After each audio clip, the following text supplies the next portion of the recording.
धेरैजना मेरो बिरामीहरूले आफन्तहरूले चाहिँ मलाई सोध्ने गर्नुहुन्छ आजकल कि डाक्टर साहब अलरेडी तपाईँ युरोलोजी पढिसकेको मान्छे, युरोलोजिस्ट भएर काम गरिराखेको मान्छे, यो सबै अहिलेलाई पज गरेर अनि एन्ड्रोलोजी किन फर्दर पढ्दै हुनुहुन्छ त?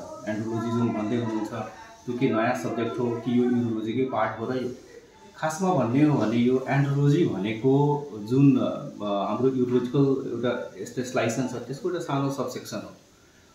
जुन युरोलोजीको ट्रेनिङ हामीले गरिराखेको हुन्छौँ त्यसमा चाहिँ यो एन्ड्रोलोजीको जुन गरिने कामहरू हुन्छ, यो किसिमको पेसेन्ट्सहरूलाई जुन दिने उपचारको प्रक्रिया हुन्छ त्यो चाहिँ त्यति डिटेल्समा ट्रेनिङ चाहिँ हुँदैन र हामी पनि त्यही अनुसारले नै ट्रेन भएको हो। यसमा चाहिँ अब हाम्रो नेपालमा बेसिकली कुरा गर्ने हो भने ड्युरिङ युरोलोजिकल ट्रेनिङको टाइममा चाहिँ एन्ड्रोलोजी भन्ने सब्जेक्टमा चाहिँ त्यति राम्ररी फोकस गरिएको हुँदैन। त्यसले गर्दाखेरि यो एन्ड्रोलोजीसँग रिलेटेड जति पेसेन्ट्सहरू हुन्छ तिनीहरू चाहिँ राम्रो उपचार पाइराखेको हुँदैन युरोलोजी प्रोपर एउटा युरोलोजीसँग।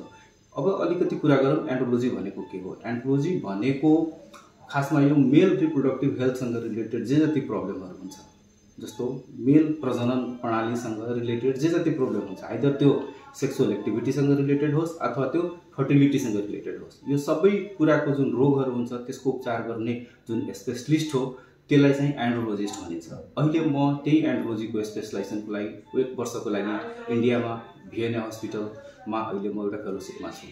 हस् त, धन्यवाद।